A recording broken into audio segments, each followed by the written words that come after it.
This is a story about Simba, the future king of the African Pride Lands. As a young lion, Simba had many adventures, some dangerous and some fun. This adventure follows him as he runs away from home, meets some new friends, and learns to face his past. You can read along with me in your book. Every time you hear this sound, you'll know it's time to turn the page. Let's begin now. From the time he was a young cub, Simba was curious. Sometimes he disobeyed his father, King Mufasa, and got into trouble. But mostly he played with his best friend, Nala, near Pride Rock. Day after day they wrestled and tumbled until one day Simba's sly Uncle Scar caused a stampede, killing Mufasa, and took control of the Pride Lands. Since Simba was the rightful heir to the throne, Scar ordered a pack of hyenas to kill him as well. They chased the young lion to the edge of a cliff where he jumped into a thicket. Banzai, the leader of the pack, followed the cub into the thicket and got covered with thorns. He called out to his partners, Shenzi and Ed, but they just laughed at him. Shenzi sneered. There ain't no way I'm going in there. But you want me to come out looking like you? We gotta finish the job. Shenzi looked out at the harsh landscape. Oh, he's as good as dead out there anyway. And if he comes back, we'll kill him. Banzai yelled out to Simba. Yeah! You hear that? If you ever come back, we'll kill ya!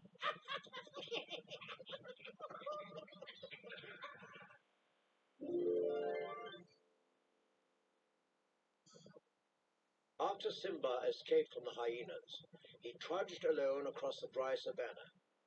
Suddenly, a sandstorm swirled around him. Simba fought the strong winds as best he could, but the effort was too much. He passed out on the hard, cracked earth from lack of food and sleep. As the storm finally ended, a half-dozen vultures circled the sky, hoping Simba would be their next meal. Just as the scavenger birds were about to attack, a warthog named Pumbaa came charging onto the scene, with a meerkat named Timon riding on his back. The birds scattered, and Timon leaped off Pumbaa's back. Get out! Get out! Get out of here! I love this bowling for buzzards. Then Pumbaa noticed what the birds had left behind. Uh-oh. Hey, Timon, you better come look. I think it's still alive. Timon approached cautiously. What do we got here? Geez, it's a lion. Run, Pumbaa, move it. Timon scrambled onto Pumbaa's back for safety, but Pumbaa wasn't afraid. Look at him. He's so cute and all alone. Can we keep him? Pumbaa, are you nuts? Lions eat guys like us. But he's so little. He's gonna get bigger. Pumbaa ignored Timon's warning. He scooped Simba up and carried him to a safer place. At the edge of the jungle, Pumbaa and Timon watched closely as Simba's eyes opened. Timon moved in closer. You okay, kid? I guess so. I saved you. Well, Pumbaa helped. A little. An unhappy Simba got up and started to leave. Thanks for your help. Timon called after him. Hey, where you going? Nowhere. As Simba walked away, Timon turned to Pumbaa. He looks blue. I'd say brownish gold. No. I mean, he's depressed. Oh. Timon turned to Simba. So, where you from? Who cares? I can't go back. Ah, you're an outcast. That's great. So are we. Feeling sad, Simba listened to some advice from his new friends. Look, kid, bad things happen, and you can't do anything about it, right? Right. Wrong. When the world turns its back on you, you turn your back on the world. Well, that's not what I was taught. Then maybe you need a new lesson. Repeat after me. Hakuna Matata. What? Pumbaa nodded. It means no worries. After listening to Pumbaa and Timon's lesson, Simba followed his new friends to their jungle paradise. The lion cub was impressed with what he saw. He was also hungry. Timon warned Simba that he wouldn't be eating his usual food.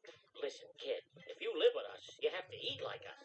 With that, he lifted a log, revealing millions of bugs. Tastes like chicken. Slimy yet satisfying. Starving, Simba popped one in his mouth and made a face. This new diet was going to take some getting used to. In the days that followed, Pumbaa and Timon taught Simba to swing from a vine over the water and ride down a waterfall. They played together in the jungle and turned their backs on the rest of the world. Hakuna Matata.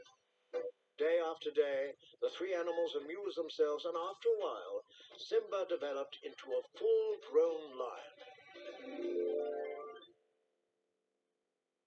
One night, Simba and his two friends lay on their backs beneath the dark sky. After a moment of silence, Pumbaa turned to Timon. Ever wonder what those sparkly dots are up there? Fireflies that got stuck up in that big bluish black thing. Oh, I always thought they were balls of gas burning billions of miles away. Simba, what do you think?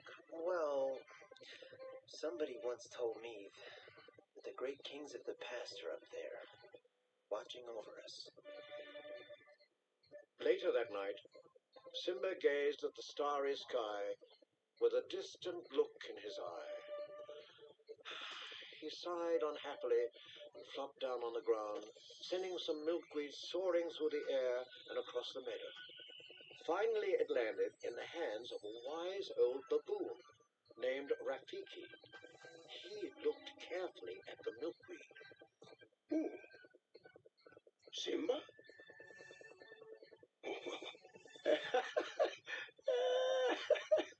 It is time. The next day, Pumbaa was hunting bugs when a young lioness jumped out from the bushes. As she chased him around a tree, he got stuck under a root and began to squeal. She's gonna eat me!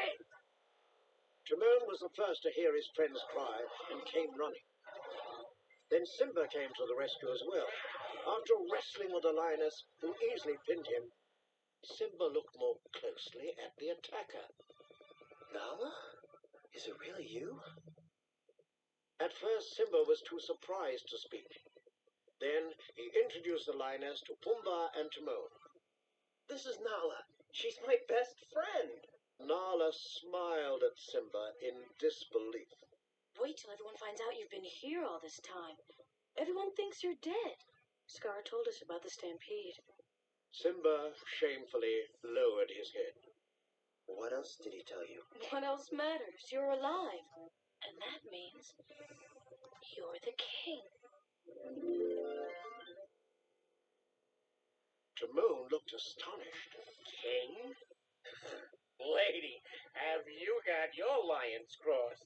Pumbaa was awestruck. He bowed respectfully towards Simba and kissed his paw. I gravel at your feet. It's not gravel, it's grovel. And don't. He's not the king. Are you? At that moment, Simba didn't feel like much of a leader. No, I'm not the king.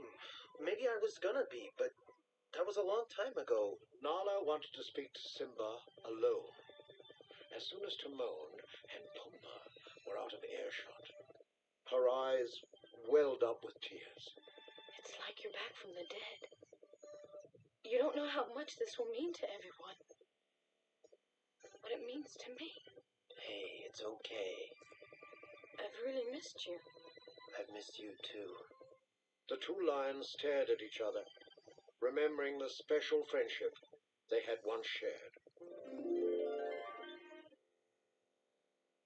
Simba tried to convince Nala to stay with him in his jungle paradise, but she wanted him to return to Pride Rock.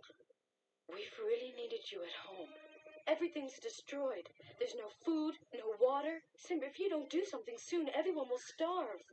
Still, Simba felt uneasy about returning to his home. Scar was king now, and Simba didn't think he could challenge his uncle for the throne. He turned to Nala. Listen, you think you can just show up and tell me how to live my life? You don't even know what I've been through. Simba stormed off angrily. Left alone with his thoughts, Simba sat on a fallen tree trunk beside a stream. Suddenly, a stone landed in the water below. Simba looked up to see Rafiki above him. Who are you? Rafiki approached him. The question is, who are you? I thought I knew. Now I'm not so sure. Well, I know who you are. You're Mufasa's boy. You know my father? Correction, I know your father.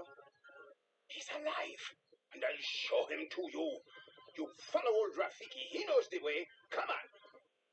Simba followed Rafiki through the dark, dense jungle until they came to a curtain of reeds. The wise old baboon slowly parted the tall grass, and they stood before a reflecting pool. Look down there. Simba looked in the water and saw the face of a lion. That's not my father. Just my reflection. No. Rafiki motioned Simba closer. Look hard. You see, he lives in you.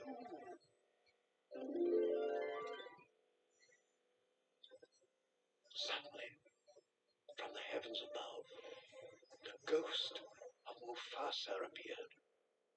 Simba, you have forgotten who you are, so forgotten me. Look inside yourself, Simba.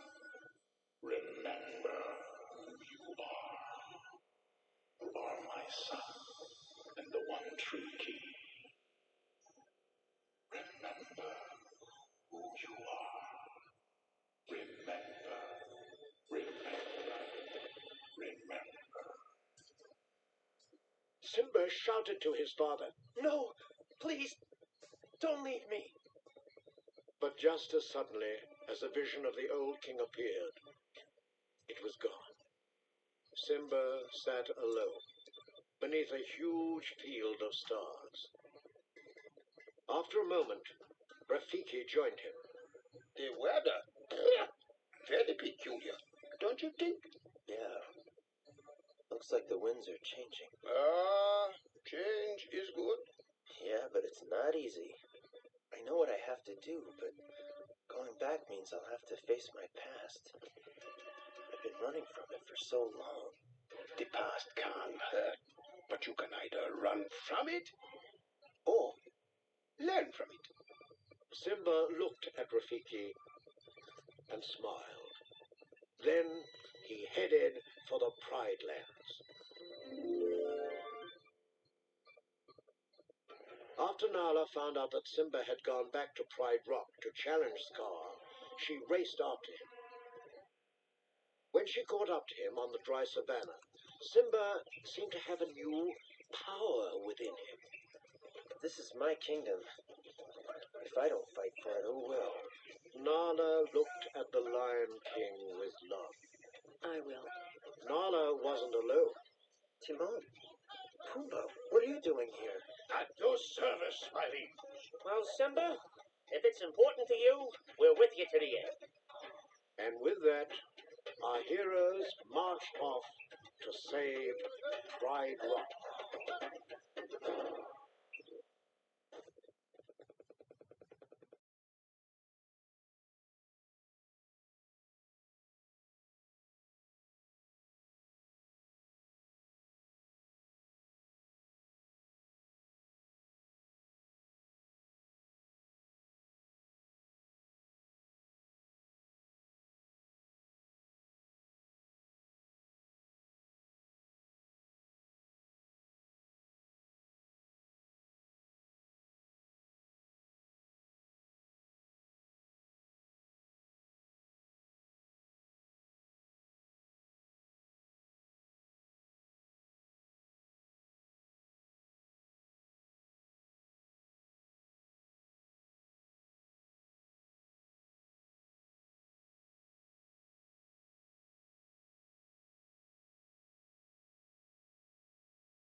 If you'd like to hear the adventure of Simba one more time, turn the tape over. The story begins again on the other side.